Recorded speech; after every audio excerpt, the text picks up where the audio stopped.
The At Your Insta podcast is brought to you by ComicTown. Check them out at www.comictown.net or search for ComicTown Gaming Center on Facebook.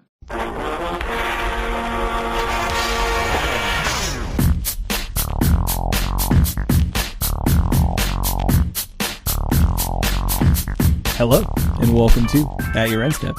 My name is Morgan, and I'm here with Dave. Oh, diggity dog. And Mike. Boom shakalaka. And welcome to your NBA Jam themed At Your Insta. I don't know if hot diggity dog was an actual I don't care. It sounds like comment. it would be. I was just going, I don't know. Yeah, sure. I mean, I was hanging around my nephew this weekend. Like, he watches a lot of Mickey Mouse. They say hot diggity dog a lot. Okay, yeah. Hot diggity dog! And you're like, I hate this show. Oh, well. Yeah. If you're a parent of like a 3 and under year-old, then you will hate Mickey Mouse Clubhouse. Anybody who's listening that has a small child knows what I'm talking about. So The best part of Dave is saying this is a man who has 3 years of that sitting in front of him. Yeah. yeah, You're gonna I know. I thought I was out of it, and now it's like it's pulling me back in. You just renewed your membership to the Mickey Mouse Club. I don't know if you know this, but You have to know the password though. Is that like the Jelly of the Month Club? The gift that keeps on giving? yeah, I'm sure your new child will come with a membership card, and then it'll show you the password. You can get right in. Anyway. Just Dave crying, M-O-U. All right. Well, even though they're a fun-filled episode for you, Dave's currently doing some Magic Online playing some sweet Blue Red Delver, getting ready for the Star City Games Open in Indy. So hopefully we can celebrate his win or commiserate his loss. He's like sitting here playing Moto, punching some meat that's hanging in my living room for some reason, and drinking eggs. Raw eggs. Not like hard-boiled eggs. That'd be weird. Yeah, we told him not to do either of those things, especially the meat hanging in your room temperature smell apartment. But that's fine. It's okay. We don't have very much community stuff, so we'll kind of breeze through that here real quick and move into the competitive segment, which we had a couple of GPs to talk about, GP Tokyo and New York. And then we wanted to talk about the upcoming Open. It is modern. We're all planning on attending, so we wanted to talk a little bit how we're prepping for it.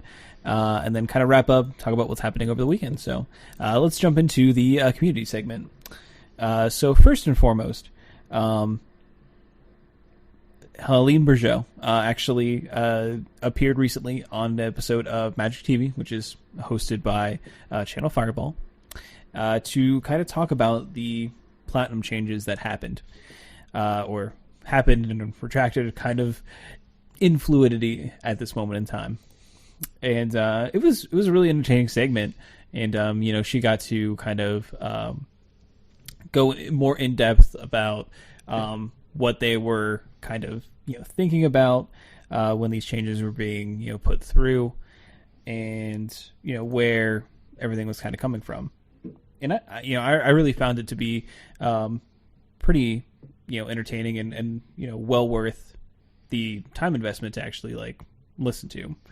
I think one of the main points that she was, trying to hit home was that the shift in what the, players, what the, Platinum Pros were getting for appearance fees and stuff like that, they really classified that as unseen money, unseen capital, which basically, unseen payout, which basically means that it wasn't advertised. You didn't get to put that up on your banner when you're advertising this tournament.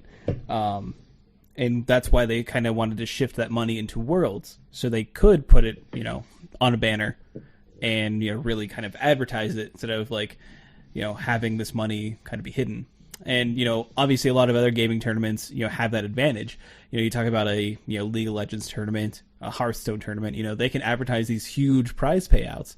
And that's what, with the the proposed changes, Wizards was trying to do with Worlds.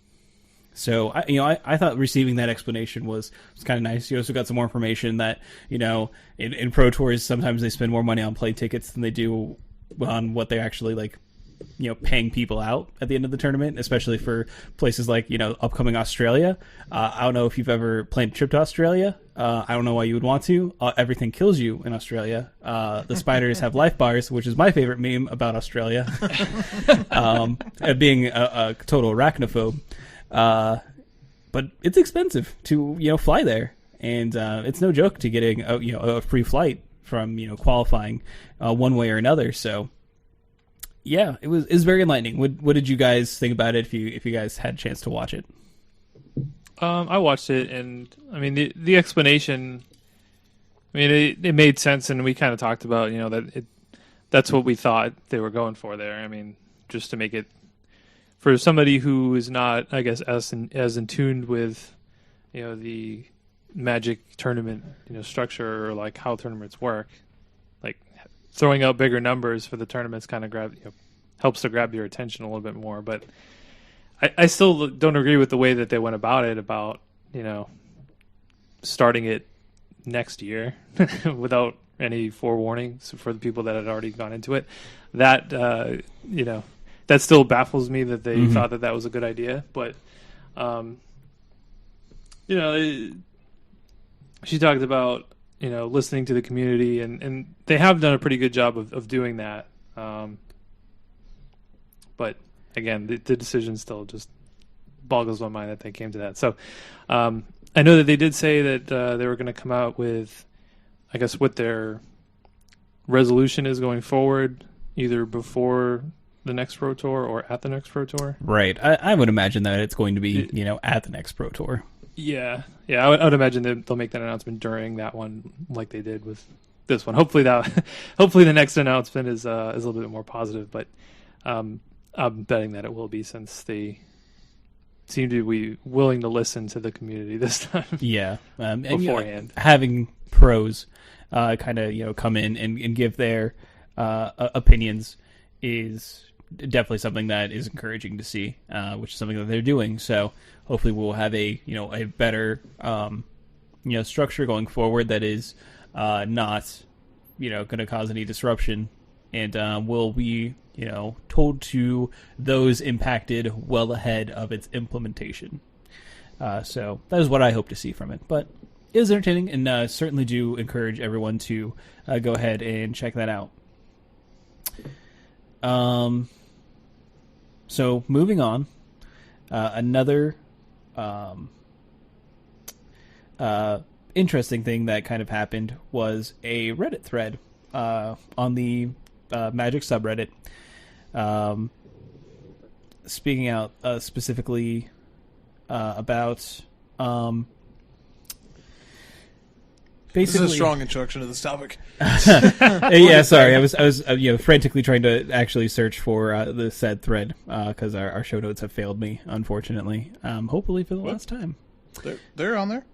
The link is, but it is not to the right link, or it's not linking me to the right link in my show notes. But basically, it was a thread started by a user that was kind of stating and gave some valid points as to why Randy Bueller and BDM Brian David Marshall should kind of no longer be faces that we see on commentary. They should not be the face of coverage that they've been so strongly at the Pro Tour and at GPs. Someone that does have it up, what were some of the points for this argument that the user sort of brought up?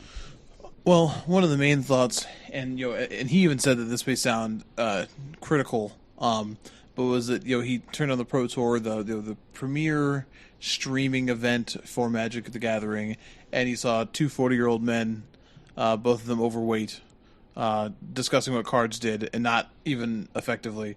So, like, essentially what he's arguing is that what people already think of the stereotypical the stereotypical Magic player, is just there on screen, just like, I don't know, look at this, and like, so that critique, I don't know how much weight that, okay, that's not meant to be a pun. No pun intended. But I really don't know how much weight that actually holds, like how much water that holds as an argument.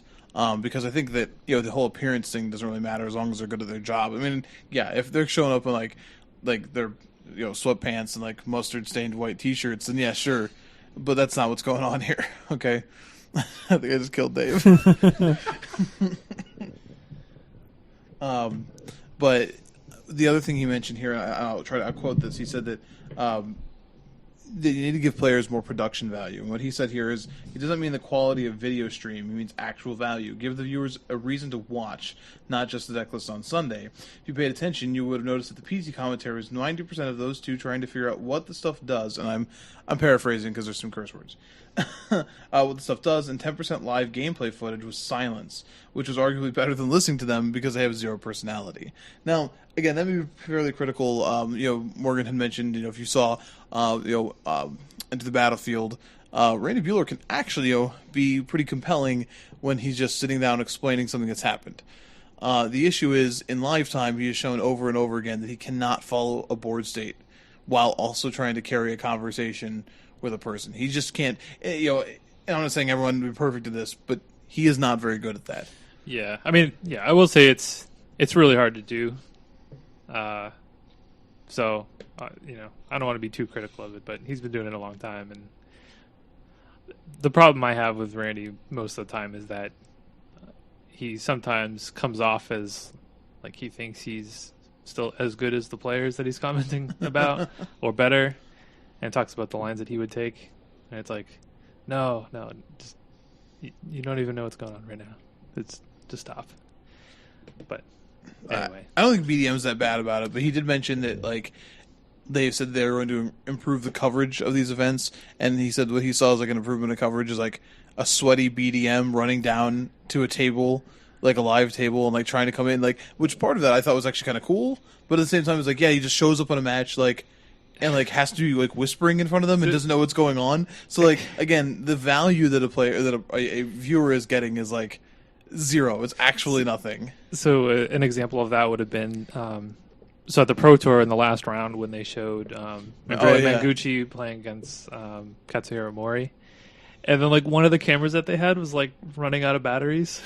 So they had one camera that worked and the other one they were like, oh, we gotta cut away, it's running out of batteries. You could hear it if you listened closely enough, which was that was awkward. And don't get me wrong, I mean that's kind of a cool add-on to the coverage, but I wouldn't exactly call it a ground-breaking thing that they added. I would agree. So I think he mentions that, for example, Reed Duke this last weekend, when he gets on camera, that is much more compelling, is much more eloquent, is much easier. I think he's much better at being able to navigate the board states. Now, the argument, of course, here is that this is a person who's invested in the format, so should be. That's why LSV is always so good at this as well. But I think LSV is also just a personable commentator. But then why can't Randy and BDM be better about this? Yeah. You know what I mean? When you take a look at it, you can take a look at Cedric Phillips. Cedric Phillips is a good example of someone that does their research in a format and knows what to prepare for and what they're going to be, talking about. And he's been very vocal and has not been, afraid to say that, he does research and that's part of his job, which I think is great. So I would expect the same thing from anyone who takes, coverage seriously. I mean, you can't look at any other time that there'd be coverage and someone, being a commentator, they're going to know their numbers. They're going to have research in on their job. It's how they make their money. So why would I not expect that from anyone else in Magic coverage? I think that was one of the surprising things that I took away, and I'm going to kind of plug our own podcast here. When we had Cedric Phillips on the cast, and we asked him, if he practices, not just memorizing cards or pronunciation and things like that, but if he actually practices, oh yeah. I was like, oh, that's pretty interesting. I don't feel like anybody else does that, that commentates. But that was cool to know. Seasons past. Mm-hmm. Seasons past. Seasones past. Seasones pasita. No, that's not it. That's the one. Go with the first take. No, anyways, you're definitely right. So the one thing I will mention too, so we know that these other people do practice. We know that Cedric practices, right? We know that other commentators are, just to be honest, better. Okay, we've been really critical of Uncle Randy on here, but I don't think that's been unwarranted most of the time. BDM less so, but I understand the idea here. But then if you look at so that we had the push before, as we started, for a little more diversity on camera, and that was successful. But they identified Gabby was really good at this. Let's put her on camera. But she, as I said at the Pro Tour, she was also still a spotter, which I thought was really weird because again, Uncle Randy doesn't have to go spot, and and it could very well just be part of the job that she got hired to do.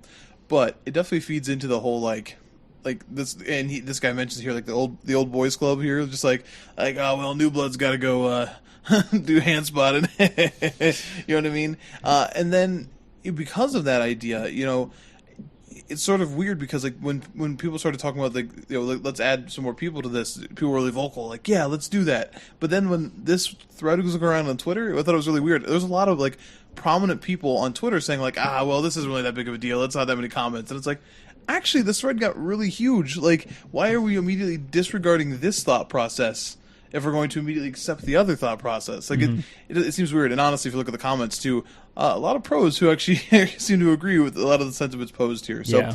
I'm not saying well, based on reading this, we should definitely go fire Randy Bueller. But there should be some consideration to putting some stipulations on these guys. Hey, you have to know the format back and forth. You know what I mean? You have to know these things. You have to research these things. You can't just not ever have played a format and sit down and do this.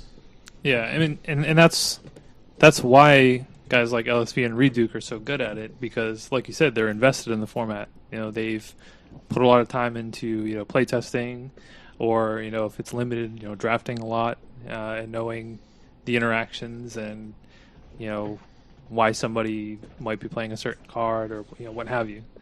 And I don't know, I appreciate that when I'm watching it, because I mean, I know what's going on a lot of the time when I'm watching it, but getting some insight that I may not have thought of is really cool. I don't want to just know oh, when he played a turn 1, Llanowar elf. I don't want so much the play-by-play, but more what people are thinking, or why would he make this play, or different lines that somebody could have, right?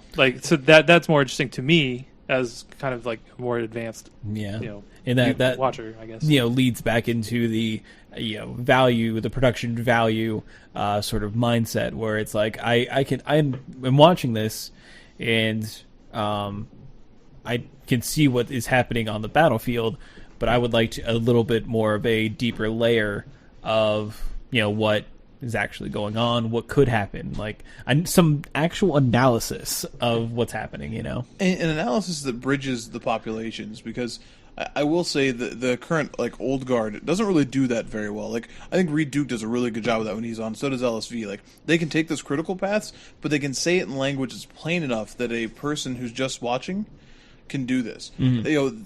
How many times we sat here yelling at Twitch, actively yelling. I've done a lot. No, this is what's happening. Look at what's on the table, right? So that means that the players who know what's going on, who invested in the game, are literally upset with the commentators because they don't know what's happening. And new players are being told the wrong information. So a second later, when he has to go, oh, I guess that's what it was. That isn't what it was. If a newer player's watching, they're wait, what are you talking about? Because they were wrong, and they shouldn't have been. Mm-hmm. Yeah. And again, it's a really hard job. Mm-hmm. I don't want to make it sound like anybody could do it. Yeah. I mean, especially when you're talking about live Magic, just for the sheer fact is you don't have complete information, which is the hardest part. When you're talking, when you're comparing, Magic to other games, most of those other games either don't have hidden information, or any hidden information is revealed to the commentators through, spectator modes that exist within the game. So with live Magic, you don't necessarily have that flexibility. You have spotters for the Pro Tour, but that only goes as far as the Pro Tour. You don't have that for GP. Star City Games doesn't necessarily have that either. So that is a fold. That is something that is difficult for commentators to sort of navigate around. You can, what'll commonly happen is commentators with no knowledge on what is actually in hand will suggest incorrect lines of play, because they don't know what's in the hand, and that's that's unavoidable.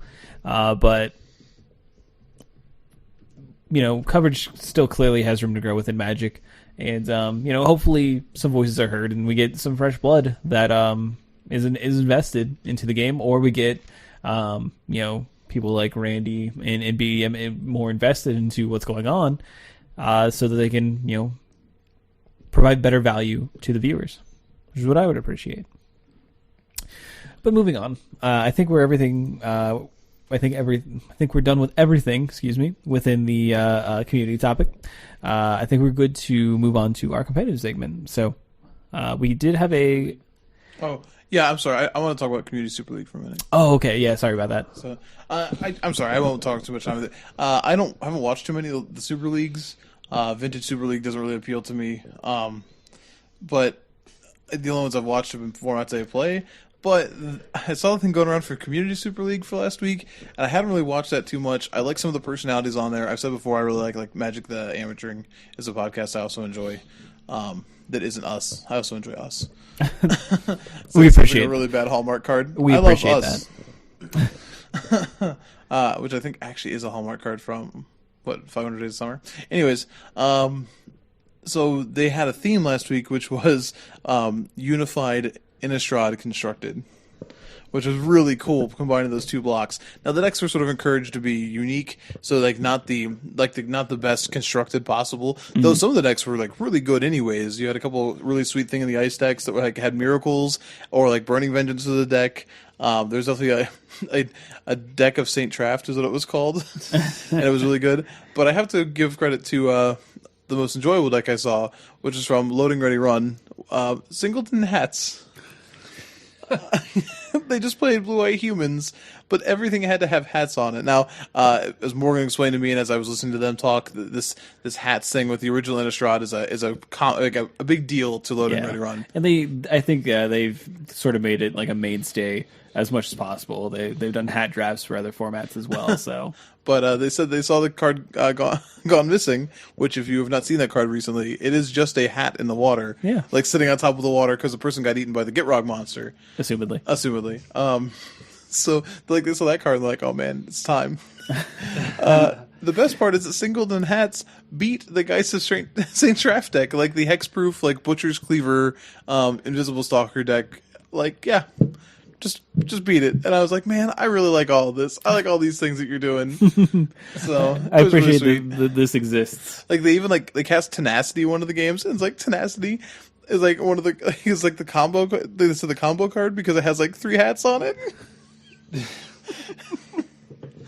So I just want to point out if you haven't checked out any of the Super Leagues, Community Super League's doing some fun things. And man, last week was really enjoyable to watch. I know they're doing Tribal this week. Or I think it's this week, and it has to have some standard cards in it, so for your tribe. But I know Newmont, the Nami, definitely picked Scarecrow as his tribal deck.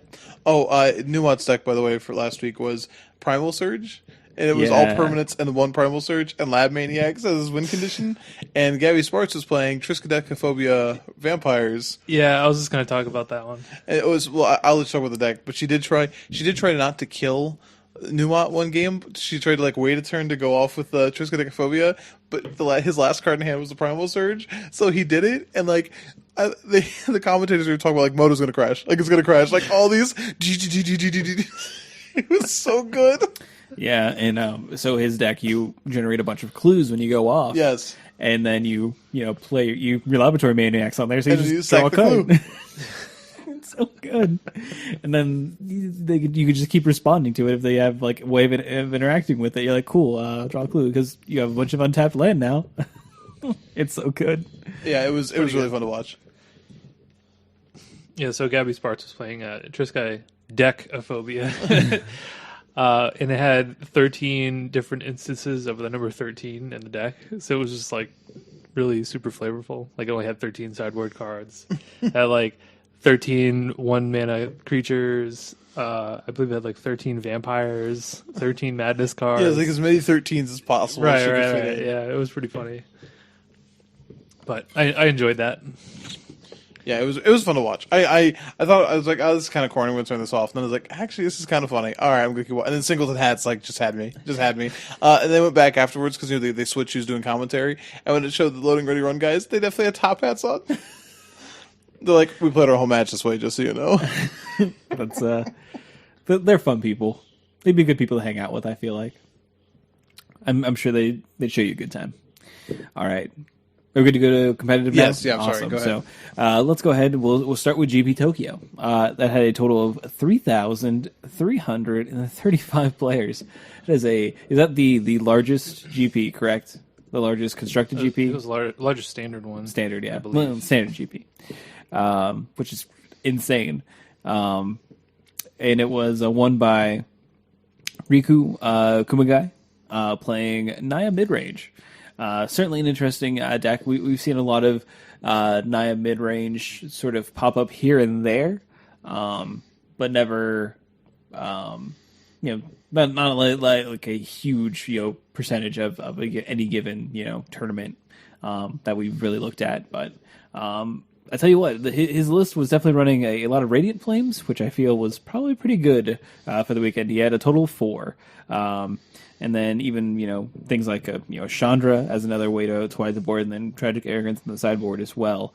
And then 3 Nahiri, which, man, I feel bad for not, just buying a playset when they were dirt cheap, because those cards are $20, if not more, right now.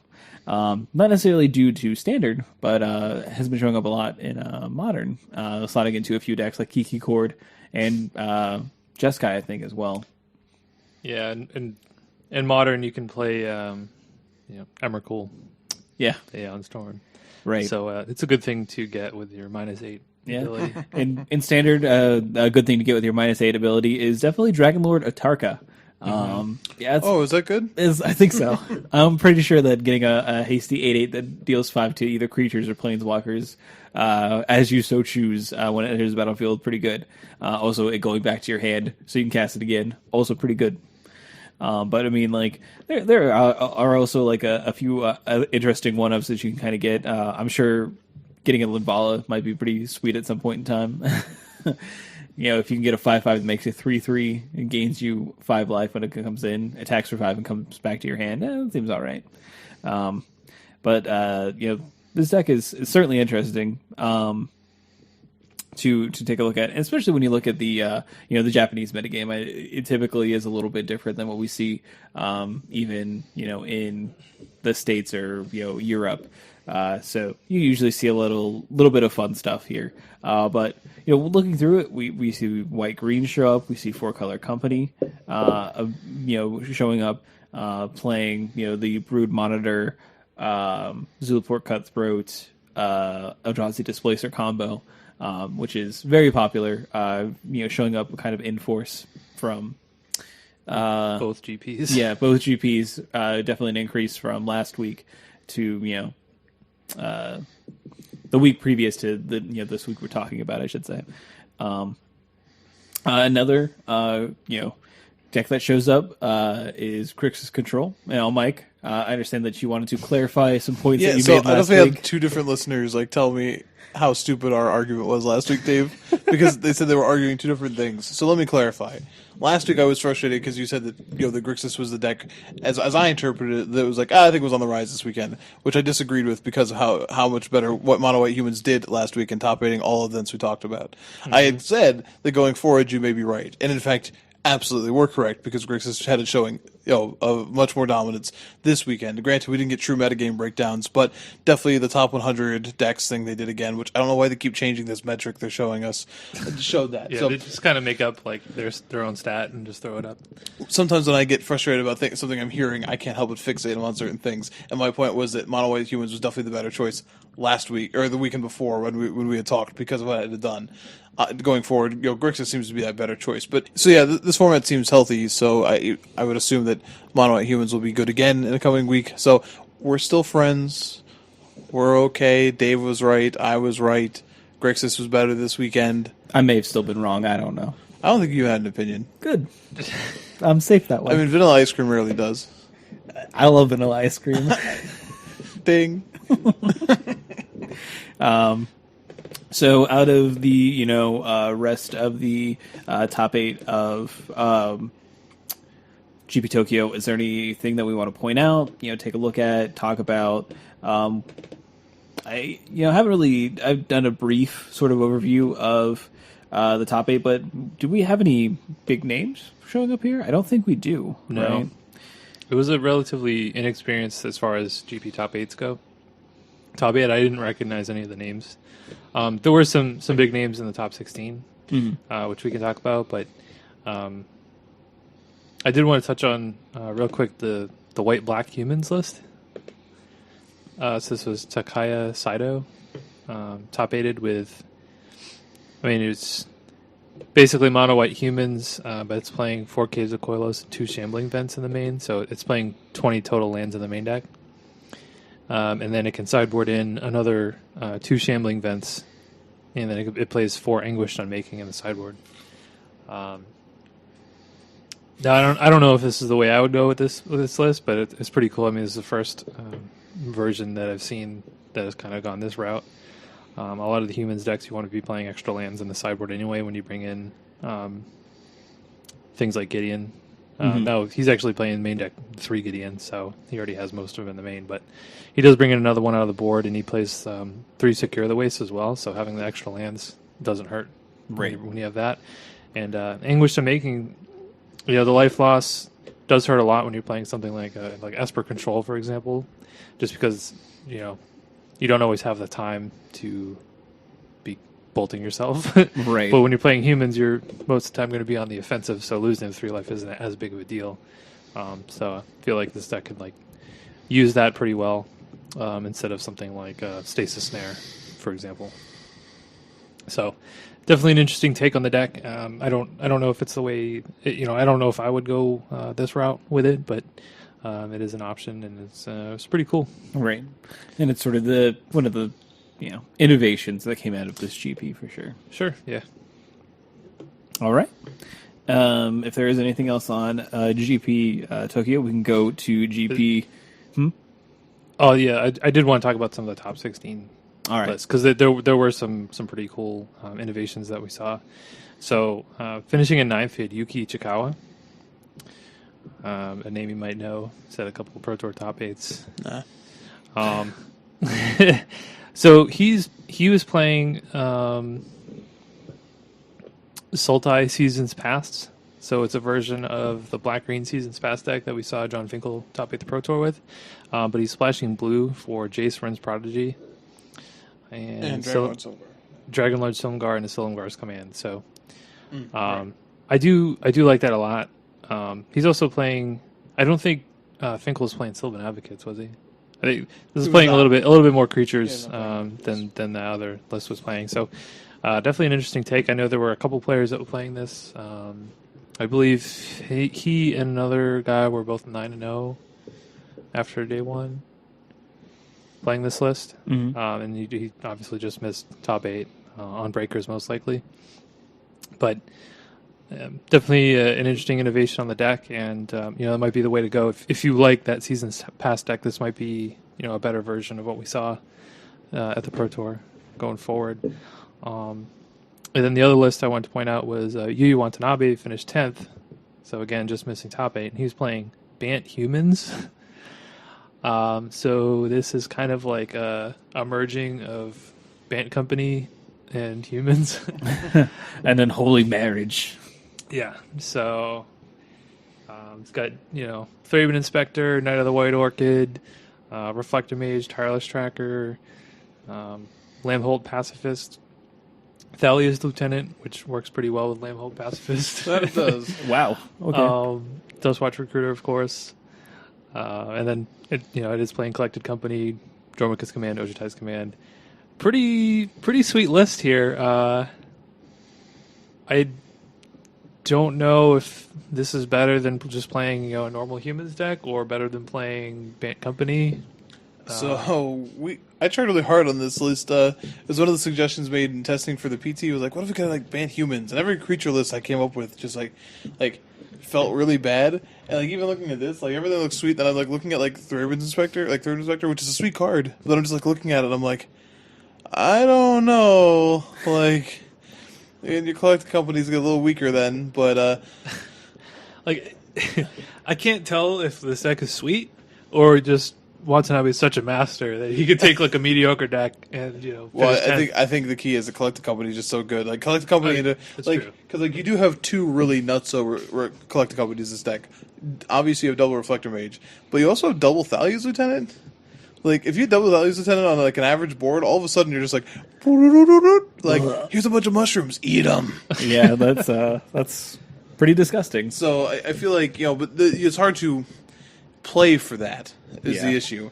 But those lines may be good enough. Now, granted, the times where you hit like Dusk or like Night of the White Orchid that doesn't trigger and 3-Ribbon Inspector, you're like, all right, well I spent 4 mana on my whole turn on this, so it was worth it. So how about this line, right? So you collect a company and a turn into Lambhole Pacifist, Tarless Tracker. Then on your turn, you like play a land, get a clue, pop the clue, attack with both. Seems good. I mean, it's definitely it definitely seems fine. It's losing out on Avacyn. Yeah. It's losing on Jace too, but I'm fine with that. Like Jace is consistently it's consistently been the weakest card in the Bant Company deck, and like when we were testing it even for the PT, we identified like that's a card you want to cut, unless you're planning on playing the Mirror, in which case you can't cut it. Yeah, I will say like you do lose out on Avacyn, which is obviously just a great card. But I feel like Bant Company isn't a deck that can really take advantage of Avacyn. No, I agree with that. As much as something like Green White Tokens can. Now, obviously, Avacyn can still just be really good just as a 4/4, flash flyer with vigilance. But I always felt kind of underwhelmed when playing against Bant Company. You get that sweet Profaner of the Dead tech in the sideboard. Ooh, yeah. Yeah, that's pretty gross. Nice tokens, bro. I like that a lot. Yeah. Nice tokens, nice, humans deck. Nice entire Cryptolithrite board. Yeah. But All right. yeah, this is a sweet looking list. Again, I don't know how good it is or if just Watanabe is just a master, which he is a master. I don't know if he's that much of a master, or, like I said, or if Coco just carried him. But yeah, it's a pretty sweet list. Yeah. Anything else before we move on? Think that's about it. Perfect. All right. So let's talk about this fake GP. That was like GP, like quote unquote New GP York. phony, just a big fat phony GP. Because it's really New Jersey. It was really New Jersey. Correct. Factual. It was standard. A total of 2,007 players. And it was taken down by #1 ranked player Seth Manfield, who's just on a Hita. He is doing some work. He is definitely earning that #1 slot in the world. So congrats to him. He was playing a black-white mid-range list. Definitely a departure from the 4-color right deck that he was playing at the previous GP. Or the Esper control deck that he played at the Pro Tour. Yeah, just... So he's just, putting up finishes. Doesn't matter what deck he has. And to be fair, like the black-white mid-range list probably has some crossover here with Esper. Yeah. And I will say it's an interesting. It's interesting to see Manfield do so well with 3 different decks. mm-hmm. In 3 weeks, and then you see also somebody like Mike Segrist who finished on the top 8, who's just championed green white tokens, and he's written about it every week for like the past 3 weeks, and he's obviously just on the same deck, and he's kind of tuned it going forward, and he's had success as well. So it's kind of a couple of different ways to go there. Manfield seems to be more going with how the metagame seems to be shaping up, whereas Segrist is like, what, this deck's already sweet. right, I'm just gonna tune it. keep on keeping on. Right. So I think it's 2 different schools of thought there. Right, And we've kind of talked about both of them. yeah, it was definitely an impressive showing from Sigrist. 15-0 in the Swiss, the GP is definitely an achievement. It's kind of like underscored because like we just had the last GP where the guy had his first GP and went 15-0 in the Swiss. So Yeah, it's like he's like, this is easy. Oh, I think Mike knew it as well. If you read his article this week, it was titled 15-1. Yeah. That's like that sounds a little bitter. yeah, that one in the obviously the first round of the top 8. Yeah. Hurts a little bit. Suffered the same fate as the was it Josh Budenhouse Yeah, the week before. I mean, we could look it up, but like, who cares? Yeah, who wants to do research? No, yeah, it seems to be. We've seen this happen a couple times. I don't know. I feel like fairly recently. I feel like there was somebody else. Was it Mark Jacobson? Was that the infamous Yes, that was wooden the scoop to Efro incident? Yep. I believe he lost in the first round of top 8 as well. So Man, that's a curse. it's just like you don't- might as well just scoop the last round and then you probably win the GP. Not scoop to get somebody in, but just scoop just to get the loss out of the way. Right, Of right. course.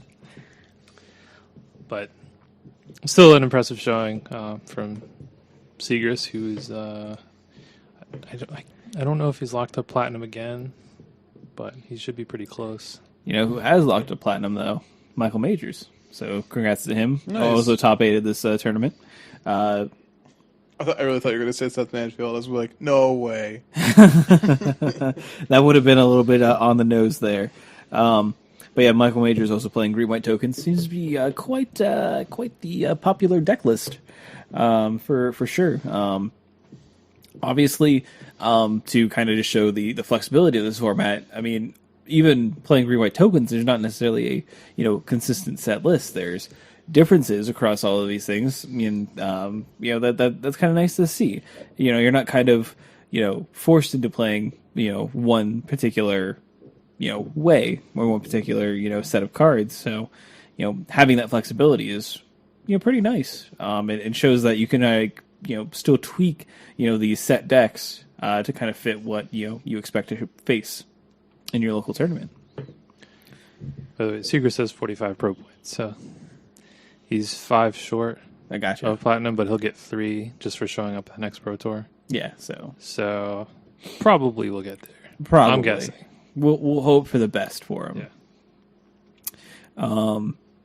Now we do have even like a couple of white black control-ish mid-range decks. The second one being piloted by Daniel Ward.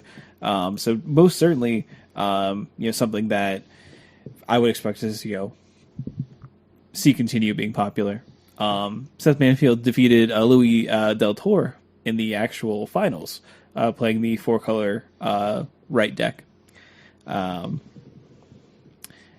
I have to say that I kind of really like this deck. I think it's pretty awesome. It has a combo element, but kind of just also has a beatdown element to it.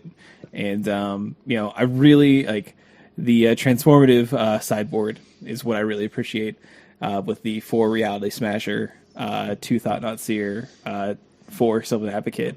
And from all the articles that I've been reading, they would cite out some of the combo and then put in this aggressive sideboard plan for things like the control-ish mid-range lists to get around language basically, which is awesome. And I really enjoy decks that have like that sort of plan against those decks. So it's pretty sweet. Yeah. Also, shout out to Enlightened Aesthetic getting that play, still showing up, still being important. Yeah. I'm always a fan of transformational sideboards, so I enjoy that as well. Scott Lipp was also playing the 4-color Cryptolith right deck, and he actually had a couple of Pitiless Ward in his sideboard to kind of... I don't believe he was playing Sylvan Advocate, but he was playing Pitiless Ward, which hits pretty hard. Yeah. And we saw that do some work. He had a match against Sam Black, and we saw that really do some work out of the sideboard, when pressuring Sam Black's ramp deck. Yeah, Sam Black played a very, very interesting list. He didn't top 8. Did he top 16? Did he kind of putter out? Yeah, he took 15th. 15th, sweet. So we can actually take a look at his list. I mean, don't need the shift focus from the top 8, but his list was just pretty awesome. I know Dave's really excited about it. I was excited about one card. just one specific card. Splendiferisical. Yeah. Splendiferisical card in Sam Black's list. I've been known to call it the Green Time Spiral. Correct. It is the Great Aurora. Yeah. 9 mana. So Sam Black was playing what we like to call black-green Aurora ramp, Aurora control. I don't know. Aurora ramp. Aurora ramp.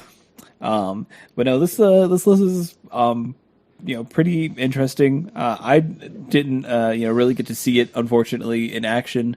Dave, I know that you definitely got to watch a little bit of Sam Black play. I know this list was like awesome, and you kind of expect that from Sam Black to have something a little bit interesting. Yeah, so he's playing. If you haven't seen the list, it's kind of, we kind of talked about the mashup of Humans and Bant Company. This is kind of like a mashup of Ramp and the Black Green Seasons Past deck. So it's it's playing Nissa's Pilgrimage, Explosive Vegetation. Goes all the way up to Ulamog, but it also plays Dark Petition and just a ton of one-ofs to search with that. Some of those being Ulvenwald Hydra, which we talked about a little last week, which was another Sam Black deck. Yeah. So apparently he likes that card. Yeah. One Worldbreaker, one Kalidas, of course. A lot of one-of spells, like one Languish that he could search for. One The Great Aurora, which got to see that on camera. He got to do it for 19. He had like 5 clues in play or something when he did it too, so those count. Oh man, it was so good. That's great. That's clever. It was probably actually unnecessary for him to actually win that game, but it was still great. Yeah. I would never want to write out this deck list, though. I tell you what, man, there's too many one-ofs. It appeals to me. Let me tell On you. a fundamental level. Yeah, we understand Mr. Gifts. So you probably didn't play Kamigawa Block Constructed. No. I don't think either of you did. Never. I did for like a week, and then I quit Magic. So if you want to talk about right now deck list, so there were in Kamigawa Block Constructed there was a Gifts and Given deck, and of course had a ton of one-ofs because it's a Gifts deck, but also it's Kamigawa, so all the cards were like legends. So it's like, Kagemaru, First to Suffer, one Moloku the Clouded Mirror. So they were all like really long names, and even the lands were like Okina Temple to the Fathers or whatever it's called. One, I hate you. The hater. Yeah. One, considering suicide. Jumper of tall buildings. I'd be considering seppuku. We have to be flavorful at the very least. You're absolutely right. I messed up. Got to use Tatsumata, the Dragon's Fang, for that one. Yeah, exactly. It's a katana, man. Stop making up words. That's a real card. And Abugijibuga, It's in Type 4. the Turtle probably Spirit played- Lord. Yeah. It does turn into a dragon spirit. The Kapakami, if you will. Anyway. No, I know. I actually know Tatsumaro. It's just like when just listen to like. Yeah, it's anybody start kinda listing weird. names of cards from the Kamigawa block just immediately makes you just feel like Why? like when a kid for the first time realizes they can write their own stories, right? They're like, wait, I could just like make stories up, and you're like, yeah, man, go crazy, and they're like, Francisco di Rigavacinino, and it's like, what? It's like, yeah, I literally look at some of the names from that block. I'm sorry, like, yeah, I'm just making up things. I don't know what to tell you at this point. It's the same way that they name things like the Russian character from Dodgeball, like Fran Zedvanichevich. I don't know, something ridiculous. Like, just make up names. Who cares? Like, and then give them a cool title afterwards, like the Nolan Slayer. That's oddly specific, but it's there. Yeah. No, there's a reason why Kamigawa block was a mistake. That is definitely a contributing factor. But yeah, I mean, this list is fairly interesting. If you want to play something fun at FNM or try to emulate Sam Black and bring it up to the next level, play some Green Black. Seasons past Time Spiral. I mean, Grid Aura. Stop that! Don't give him any sort of satisfaction. Hey, you know that Sam Black played that card just so he could say that he played that card, right? Yeah, we'll see. So, Sam Black has received an At Your End Step business card. He definitely has received one via an appearance he made at a Gen Con, and my fiance gave it to him. So my hope and dream is that he actually just listens to the podcast and was like, "Well, I got to make Dave's dream come true. I got to play Great Aurora." And he did it. So it's like with the long con to like let Dave know he's listening. Like, yeah. Hey. Sam Black will always be right here. Hey, I definitely tweeted the altered, Great Aurora picture with the Time Spiral art on it, and Channel Fireball liked it. So. Oh, well, there you go. Yeah. See the it continues, I guess. Anyway, I want to talk about one more deck in the Yeah. top 16. I want to talk about Mike Mays Displacer combo, 12th place. So if you haven't noticed here, we haven't mentioned like Bank Company at all. It's present at both of these events. Top six. I don't have a top 16s here. I know top 16 in Tokyo, but the a deck overall has gone down. And this is some sort of like weird like meet in the middle of like what Bank Company could be and what Cryptolith Right is. So this is a Displacer combo, but it's not playing black. So how could it possibly play the combo? Oh, it plays Pious Evangel, because that's a white effect that can give you your Blood Artist effect, so you can win the game. It's only playing 2 of these though, and only 2 Brood Monitor, and it's playing Collected Company, so you can definitely hit the Evangel off Collected Company, which is sweet. But it also plays Traverse the Ulenwald as a way to go around. This deck is all over the place, and it's so sweet. Now, it seems like it'd be pretty hard to get Delirium, right? Like, you have lands, creatures, collected company is your only instant, and then you only have 4 total sorceries. Yeah, I don't know what to tell you on that one. I think you're right. So, yeah, that's... I guess you can get a Westphal Abbey with it. That is definitely a thing you can do. Well, no, that's only when it's... No, because you can still search. You have to search for basic land. Oh, first. so basic land. Yeah, that's right. So yeah, I don't eventually know. you can. Yeah, I don't It's know. an odd one. I mean, like I'm not going to criticize. He took 12th place at this GP, but like the numbers here feel all over the place. Like there's 2 Jace, 1 Den Protector, 2 Sylvan Advocates. Yeah. Going back to Pious Evangel, I really appreciate that you can go infinite life. Yeah, And then in the same turn, you could just like transform it and then just kill them. You're like, I'm going to get infinite life, and then I'm going to kill you. just for bad manners. just because I can. It's just because they you can. Wow. That'd To be be fair, weird. don't you get infinite life on the other side too, though? No, Yeah, but you have to get infinite life first, and then get infinite life again while doing infinite damage. Like you could just like hold priority and keep sacking, so with all the triggers on the sack, if you really want to make sure you had infinite life. Yeah, I don't know. This deck seems really, really weird numbers wise, but I Hey. mean, It's something. how many people just had no idea what was going on with this deck? Probably a happened? lot. Probably just like, Like, okay. they like saw like Brood Monitor and like, oh, he doesn't have any swamps, so like he's not playing like Cutthroat. Okay, I'll tap out here and the turn company. Wait, Pious Evangel? Oh no! What does that do in the back? Oh, no. It's like a 3-mana Soul Warden? Sure. Oh, no, wait, I'm dead. Oh, no, it has another side. A darker Arg, side. I'm dead. Darker side. Like even looking at this, like it doesn't even have. So like the other decks have like ancillary like scions like hanging around. Like the other rights decks have other like scions hanging around at times. But like it doesn't even have that. I don't understand.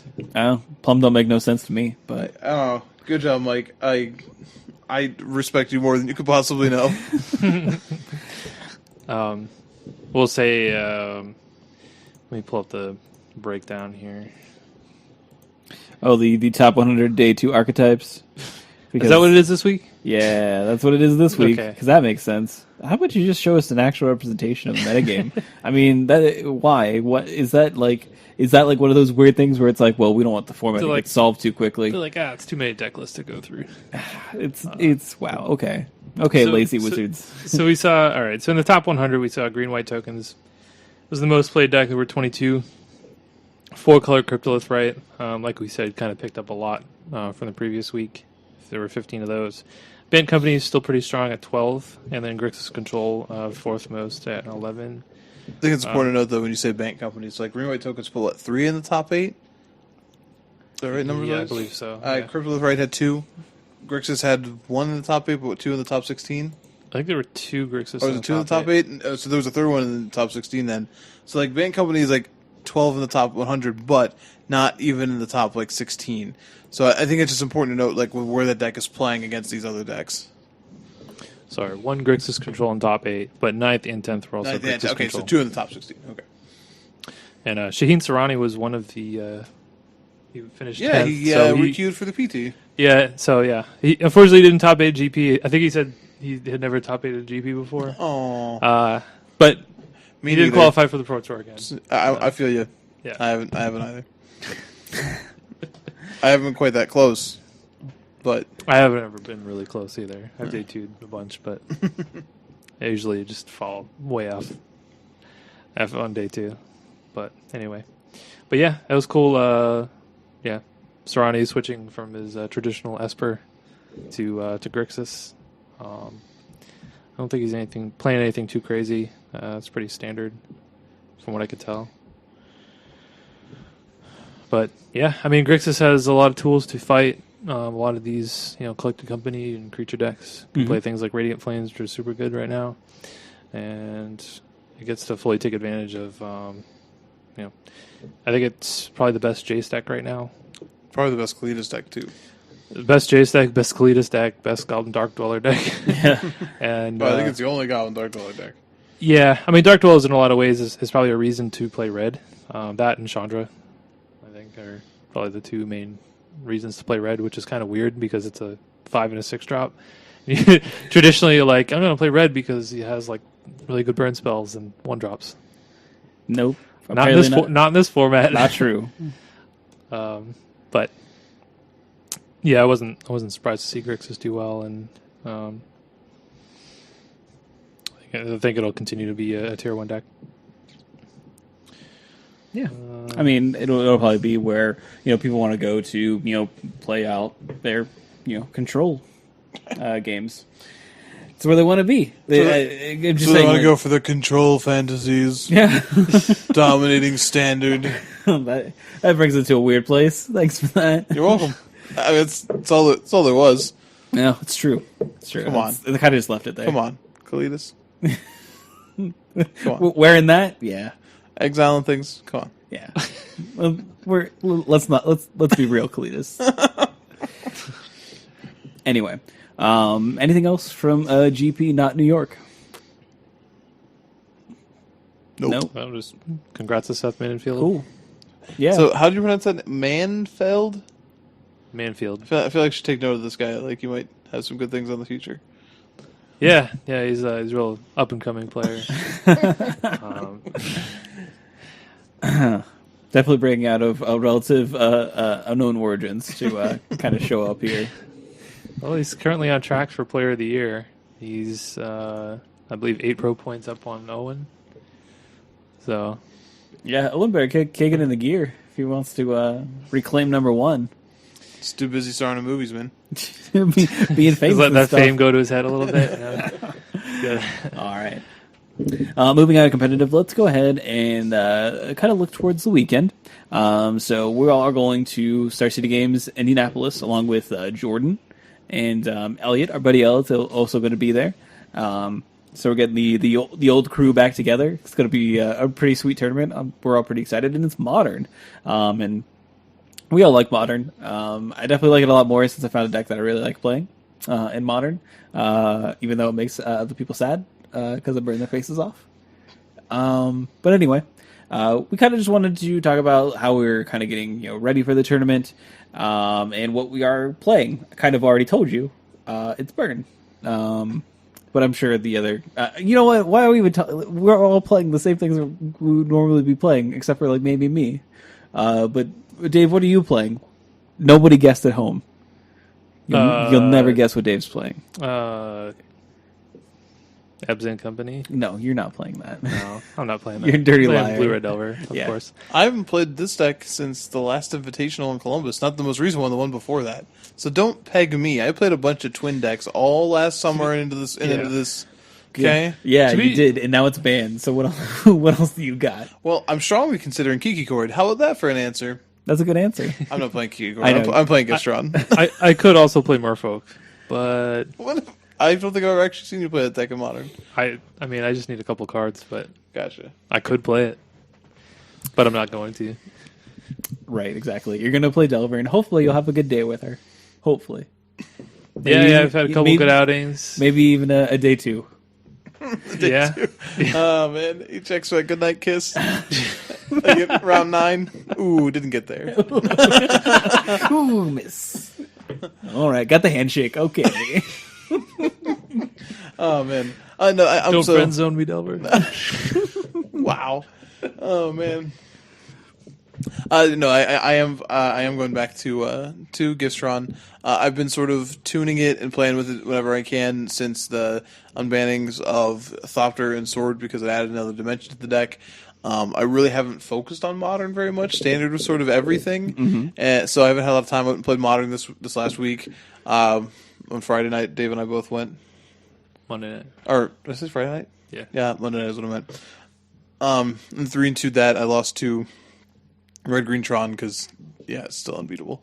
And I lost a close match to the new Jeskai control deck. Not hitting a third land drop for a long time, and in game 3 was a bad thing. And then I hit my third land drop, and then he crumbled and dusted me. Oh no! And my colonnades were gone. that felt real bad. That splash damage. But otherwise, no, the deck still feels really fun. It has a lot of different elements to it. I feel like I need to get more reps in and keep just play the next couple of days too, just because the gifts piles have changed a little bit. Getting used to like what I was really good at being able to bluff things in my hand with gifts. And I've got to get back into being able to do that with the new combo presented. I've tried a couple different piles, and I played a little loose in some games just to try out some different piles and trying to see where I can get punished and that sort of thing. So I'm probably not going to this event as like mentally tuned as I have been in the past with this deck, but I still feel like I'm good enough with the deck to navigate it. And the Open has the Open circuit recently has been a ton of Abzan company, which is sort of a bread and butter match for this deck. So that's kind of one of the reasons for it. Yeah, Red Green Tron is still a thing, and I have to hope to dodge it. But that's sort of how Modern is. You have a couple bad matchups, you just got to hope to dodge. Beyond that, I'm pretty excited to get the gifts people again. Yeah. Now, I mentioned splash damage there. Now, with Green Red Tron doing so well at the last Open, we saw Joel Set ended up losing in the finals. Do you feel that there may be some more hate targeted towards Tron in general, and that might hurt what you're playing? Or so historically, that's actually been better for this deck. It does depend on what people decide to use as far as splash damage, but most commonly that means decks start playing Blood Moon again and Blood Moon effects, which are not as nearly as oppressive against this deck when you have multiple signets and multiple ways to fetch out a lot of basics. So there's tons of games where I just like win through a Blood Moon and don't care. So now Crumble to Dust being a card that people play more, that can hurt me more, but it honestly hurts more when they Crumble to Dust like a Colonnade, like I said, than a Tron Source ever does. Tron is it's very ancillary to the deck. So most of the time the splash damage that comes out for Red Green Tron is helpful to me because people will question playing that deck because of the splash damage, but it doesn't hurt me as much, which is nice. And not to say it's irrelevant; it's certainly relevant. I have to think about it, but there's not a lot of the cards like that people were hating for that, and things that people would play to get rid of things like Karn or anything like that are things that generally do not matter very much to me. So it's kind of nice to sort of like have such a bad matchup that even if they do it, it's like I don't care. Let's go ahead, prepare for that matchup because I don't care. Yeah. So I've obviously I'm going to play Burn, but I'm kind of hemming and hawing over what version to play, and trying to look at results that have been showing up online as well as in live tournaments. But I've been really torn between whether I want to play Wild Nakatl or not in my Burn list. I mean, obviously, some people might think that's a very silly thing to be kind of hemming and hawing about, but it definitely changes the dynamic of the deck. And one of my influences on why whether I want to play Nakatl or not is obviously Nakatl leads to explosive starts, which is very good in Burn. You really want to force through a lot of damage quick, and Nakatl definitely helps with those sort of draws. But Zoo is something that actually has been popping up as being more popular, and definitely showed up a lot in the PTQ, the Magic Online PTQ that happened, and it was just tons and tons of Zoo, and that kind of makes me fearful about playing Nakatl, just the sheer fact that people are going to be more prepared for a 3 toughness creature in general, which makes me kind of lean towards playing Nakatl Burn, so just mainly red white splash green for sideboard cards pretty much, or maybe not a Target's Command. Depends on what you want to play. Personally, I kind of like listening to Ross Miriam in regards to a Target's Command if you're not really playing if you're not really playing Wild Nacatl, then you shouldn't also be playing Targus Command, just for the sheer fact that, if you're playing less creatures, then Targus Command damage potential kind of goes down. So you should just be like playing Skullcrack, because it's easier on your mana base and you overall will take less damage. So I think at this point in time, I'm leaning towards no Nacatl. I think that's probably the best route to take. Yeah, I think I agree with you. I think, like, if I was going to be tuning a list for Burn, I would definitely be looking at trying to play Nacatl lists and probably green lists, and then playing four core in the sideboard, core Firewalker. Core Firewalker. Yeah, and especially if we're talking about, Abzan and Company being, one of the most played decks or the top deck in the format, like Nacatl loses a lot of its, I guess, damage potential against that because they're playing Kitchen Finks and stuff like that. And you're just like, oh, this could have just been a direct damage or whatever. And in general, I feel like if people are going to be bringing in like Fire Spouts or things like that, or Anger of the Gods, stuff like that, then I want to be as creature light as possible and still be able to maximize my damage potential. So that's kind of how I've been looking at it. Yep. Obviously I'm playing Same Old Delver. Well, not the same old as I have been tweaking it. I've been trying to streamline it a lot. Really with Abzan Company or like Kiki core decks in mind, and also like the zoo, like the new Burning Tree Bushwhacker zoo lists that have been coming out. Just been what are you doing? Don't worry about it. Tweaking your deck list. Yeah. Okay. But I've been tweaking my list to be better against those matchups. So probably a little soft to maybe some of the Grixis control decks that are popping up now. But I've said this before about Modern. You can't beat everything. So hopefully just kind of try to dodge Grixis control. But I feel like there are a lot of good matchups for the deck, and I know what to do. Like, I've been playing it so long, so I know all the matchups, and I know how to sideboard, and I don't really have to think about it. So goes a long way. Yeah. So we've been talking about what we're kind of preparing for, but what do we actually think the field for this tournament's actually going to be? Modern's still kind of open, so we can't predict everything that's going to be there, obviously, but what do we expect to see at least once? So Abzan Company, at least once. Abzan Company for sure. Two new decks that are kind of popping up, or I guess one is pretty new and the other one's not really that new, but Dredge is kind of seeing a resurgence. So we it got prized amalgam, obviously, from Shadows, but also Insolent Neonate. Yeah, it's pretty important. Very much so. Insolent Let Neonate. you discard the Dredge spell and then draw a card and Dredge Right. on turn one. Yeah, it lets you get going on turn one and really lets you explode on turn two if you have something like... I've seen... There's a card from Avacyn Restored, I can't remember the name. It's like you discard your hand, then draw two. It's a red in a colorless instant.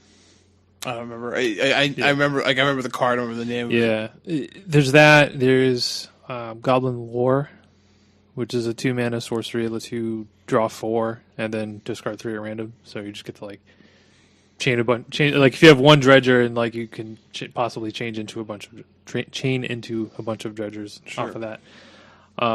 So I played against the deck probably about 3 times between states.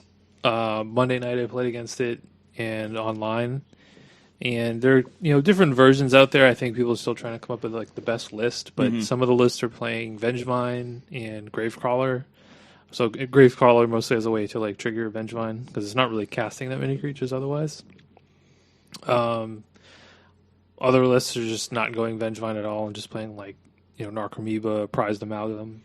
Some of them have like Unbarrel Rights with certain things you can get back with that. So I think it's something that's going to continue to gain popularity, and it's something that could definitely take you by surprise. Like if you're not prepared, if you're skimming on the graveyard hate, this deck could just explode very, very quickly. Turns 2, turn 3, you might like Monday night.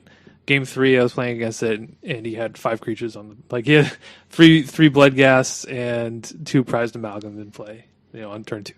Cool. So I was like, Casual.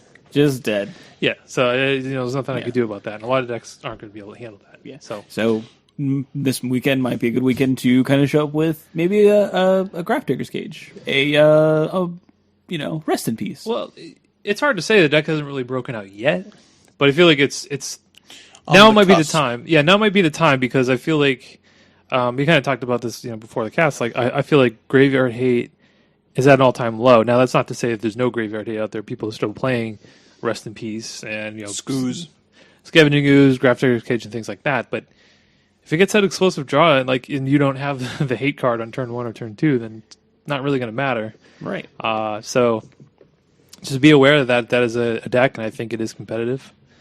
The other deck I was going to say is Jeskai Control. I think is making a resurgence, mostly because of Nahiri. Like we mentioned, the Nahiri Emrakul interaction, and it lets you play. I guess it's somewhat of a combo. I know that there's been a couple people that wrote about it this week. I know Sean McLaren wrote an article about Nahiri Jeskai decks. Jerry Thompson mentioned it in his article. It gives the Jeskai decks kind of a different angle where kind of before they were just kind of dirling around and they could usually handle your threats. Plays a lot of removal and things like that, but had a hard time closing out the game. And this lets the deck really just Emrakul. Even if it doesn't kill you, it's going to, incapacitate the other deck to the point where it can clean up at some point. Yeah, I will say, playing Gifts, I had never lost to a Jeskai deck before. And I lost to Jeskai Control on one day. Now, granted, I had land issues, but it was the pressure Nahiri is able to put on, because even when you have mana issues against that deck, normally you can draw out of it. But when they have Nahiri in turn 4, then they actually do against other slower decks, they can put pressure on that other decks couldn't necessarily handle, and being a 4-mana Planeswalker puts it in a really weird, it goes up to 6 loyalty when it comes in, it can't be Abrupt Decay, Lightning Bolt doesn't kill it most of the time, Nahiri's in a really interesting place. Now, it's also a 6-mana Planeswalker that may not do anything, or a 4-mana Planeswalker that goes to 6 loyalty but may not do anything, and the argument in those articles as well was that it may in fact be actively bad in a couple of the matchups that are more aggressive, where you can't ever afford to tap out and cast it. Mm-hmm. But it definitely is an interesting angle. That's true that there are matchups that it's bad in, most notably, fast aggro decks or combo decks. It's pretty bad, but Jeskai tends to be pretty good against fast aggro. You playing Path, Bolt, Snapcaster Mage, Lightning Helix in some cases. So it's that's fine. We can have this card, we can board out Nahiris and bring in, The only issue is that game 1, you now actively have 5 cards that are dead in game 1 that you didn't used to have. It's not even entirely dead though. Well, it can still come down and exile a guy maybe. It can maybe. I'm just saying you do have if you have more than one, it's real bad for you. And if you ever have the Emrakul in hand, which I can attest to, having the Emrakul in hand isn't great. You're just oh, all right. Well, this is a cool one. So no, I think the deck is good. I think it definitely it will have a resurgence. We'll see how much it's the open series feels aggressive a lot of the times. And Nahiri, even Nahiri against Abzan and company, maybe you know what I mean. It's not at its best. I will say though that Nahiri does give those decks a game against any of the decks that are relying heavily on enchantments and artifacts, which I think is something that is easy to forget when you look at Nahiri, because if you're playing against an opposing control player who's going in on the Thopter combo, well now you actually have an answer to it that isn't a counter spell, which is interesting, or Lantern, you have this repeatable thing that they have a hard time dealing with, that you can start picking things off. Well, you have to tap the artifact, right? Is it? That was only a tapped creature because it exiles enchantments too. Yeah, it exiles enchantments at any point because enchantments don't really tap normally. Yeah, it's tap artifact. Is it really? Yeah. Oh, that sounds awful. Maybe I guess I assumed it could have just exiled. Probably not as good against. Against the other decks, but you're right. Tapped artifact. Huh. I kind of jokingly mentioned you can play Tumble Magnet and just tap things and then exile. That's probably not good, so don't try that. But don't try that at home, kids. Possibly in Cube, you might be able to get that together. But yeah, I mean these Jeskai decks, they can also play something like Ancestral Vision, which is really up to this point hasn't really been as good as everybody thought it was going to be, and maybe. I personally, I think that the format is too fast for it to be super impactful. I feel like a lot of the games, like if you don't have it on turn 1, then it's just a dead draw. Now, it's possible that we just haven't found the right deck for it yet, but that's been my experience so far. I've tried a couple of different ways to play Ancestral Vision, haven't been impressed with it, but it is still a good card, in a vacuum. I don't think the format is quite right for it, but you may see it break out this weekend. Who knows? Yeah, I would expect to see the Bushwhacker Zoo and Affinity. Actually, I think Affinity was also all over the PTQ on Magic Online, and I think it, maybe that could be for budgetary reasons, but I think it's kind of been a deck that has been a little bit dormant, and as you did say, the Open Series is can be a bit more aggressive, so I wouldn't be surprised to see Affinity kind of rise up again, but for sure Zoo. I really feel like that a lot of people are really interested in that Bushwhacker Zoo list, myself included, and I definitely want to play some Sweet Burning Tree Emissaries into Nacatls and Curd Apes and Bushwhackers. Oh my! Yeah, the deck's I played against it a couple of times. It's definitely pretty fast. Yes, I can definitely do a lot of damage out of nowhere and is capable of turn 3 kills. So it's pretty cool. Pretty cool. In fact, also kind of go with the aggressive trifecta of aggressive creature decks. Definitely would not be surprised to see Infect show up. I would love to see Infect show up. I That's like a imagine you very would. good matchup for me. I don't think it'll be that played. I think. I could be wrong. You never know. Modern is so wide open, and there are so many playable decks that it's hard to say. But Tom Ross actually had a really interesting article today on the premium side of Star City about some interesting takes on Infect, where he had a green-white and a green-black Infect deck. Definitely playing Priests of Norn, the sweet 1/4. the Vigilance guy? Yeah. Nice. And Lost Leonin, the 2/1 Infector. Yes. I you know what? I appreciate you, Tom Ross, but I mean, like, he definitely made some good points. Playing also a Johnny Color Pride, the 3-mana Johnny. Could double strike them Infectors. Yeah, give him flying double strike. Just throw him up in the air. I still think if you're going to play any other version of Infect, you just want to go with Phyrexian Crusader. Like He had a green-black version Right. of it. Well, So. because like pro-white, pro-red on your Infect guy seems really good right now. Oh yeah, for sure. But yeah, I expect people to kind of want to play Infect still. It's still really People like to get down with the sickness. Yeah, they do. They like to give their opponents the sickness. Wow. Lost Leonin. But yeah, I think we're all really excited about Indy. We really enjoy going over there. The convention center is sort of a home away from home for Indy. Spence. I usually am there a good solid 4 days in August all day for Gen Con. And so going over there, I know downtown Indianapolis like the back of my hand.